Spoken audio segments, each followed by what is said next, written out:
Assalamualaikum warahmatullahi wabarakatuh. Saya Lailatul Nurzain dari kelas PSE ke semester 6.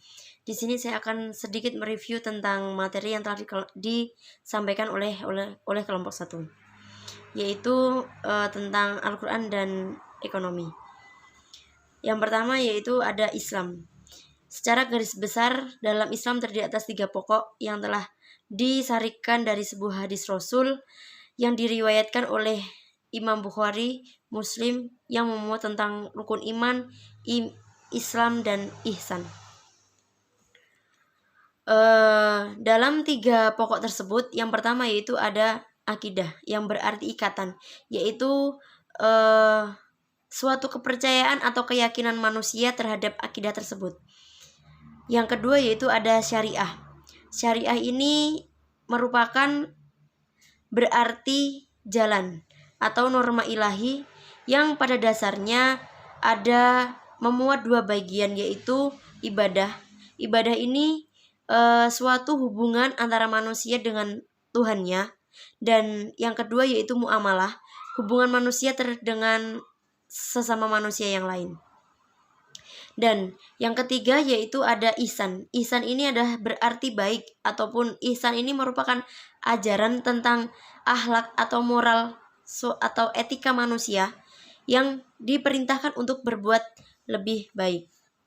Nah, setelah ada 3 pokok Islam tersebut, di sini ada Al-Qur'an, yaitu secara etimologis Al-Qur'an ini berarti bacaan, yaitu sebuah bacaan yang dibaca oleh umatnya, oleh manusia. Dan yang kedua, secara terminologis Al-Qur'an didefinisikan sebagai kalam Allah yang diturunkan kepada Rasulullah SAW dalam bahasa Arab yang dinukilkan secara generasi sesudahnya secara mutawatir, yaitu suatu kalam Allah atau bacaan yang berbasis bahasa Arab yang dinukilkan kepada generasi sesudah Nabi secara mutawatir. Nah, membaca Al-Qur'an di sini suatu ibadah yang terdapat dalam mushaf yang ditulis dari surat Al-Fatihah dan ditutup oleh surat An-Nas. Itu adalah Al-Qur'an. Nah, ciri-ciri Al-Qur'an sendiri terdiri dari 5 poin. Yang pertama, Al-Qur'an merupakan kalam Allah yang diturunkan Nabi Muhammad SAW. Dan yang kedua, yaitu Al-Qur'an diturunkan dalam bahasa Arab. Dan ketiga, Al-Qur'an dinukilkan kepada beberapa generasi sesudah mutawatir, sehingga kemurnian Al-Qur'an tetap terjaga dan terjamin hingga yaumul qiyamah nanti. Dan yang keempat, yaitu membaca Al-Qur'an dipandang sebagai ibadah dan mendapatkan pahala dari Allah Subhanahu wa Ta'ala, karena sejatinya membaca Al-Qur'an ini adalah suatu yang memiliki ganjaran besar sebagai umat muslim. Dan yang kelima yaitu Al-Qur'an dimulai dari surat Al-Fatihah dan ditutup dengan surat An-Nas. Itu adalah beberapa poin ataupun ciri-ciri dari Al-Qur'an. Nah, Al-Qur'an sendiri di sini adalah sebagai sumber ajaran atau sumber hukum yang memuat nilai-nilai ilahiyah yang dapat dijadikan sebagai pedoman ataupun arahan acuan dalam menjalankan kehidupan di dunia.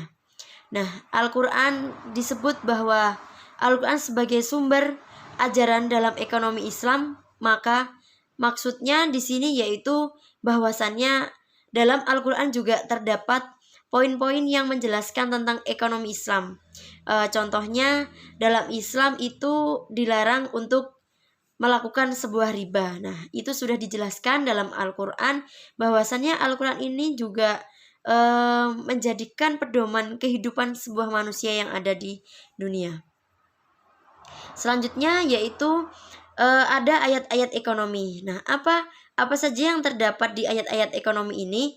Yang pertama yaitu Al-Qur'an menjadi sumber ataupun menjadi pedoman sebuah ekonomi dalam Islam. Yang kedua yaitu oleh sumber sebuah nilai. Jadi dalam Al-Qur'an dijelaskan ataupun disampaikan bahwasannya bagaimana cara berekonomi ataupun menjalankan sebuah ekonomi dalam Islam.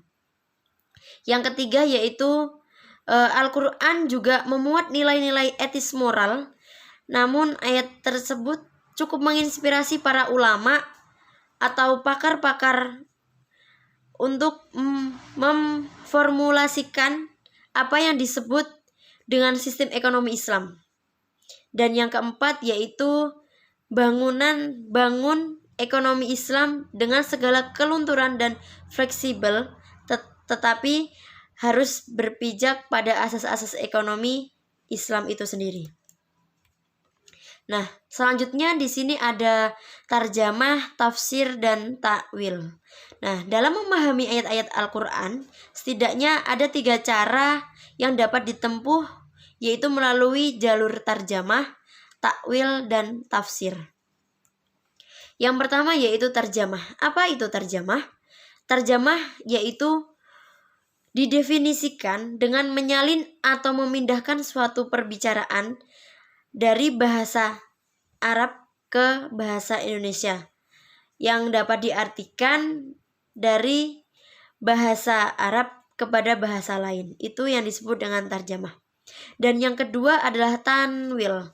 Tanwil ini berasal dari kata ala ya'ulu aulan yang berarti kembali kepada asal, yaitu tanwil adalah mengalihkan makna dari yang meragukan atau yang membingungkan pada makna yang meyakinkan dan menenteramkan. Yang ketiga yaitu ada tafsir. Nah, tafsir di sini berarti adalah penjelasan terhadap suatu kalimat yang mengandung kalimat-kalimat susah.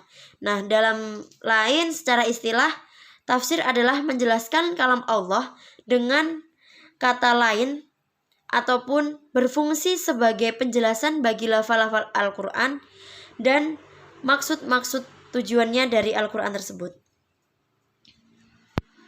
Mungkin itu yang bisa saya deskripsikan dari penjelasan kelompok pertama. Apabila ada kurang lebihnya, kesalahannya saya mohon maaf.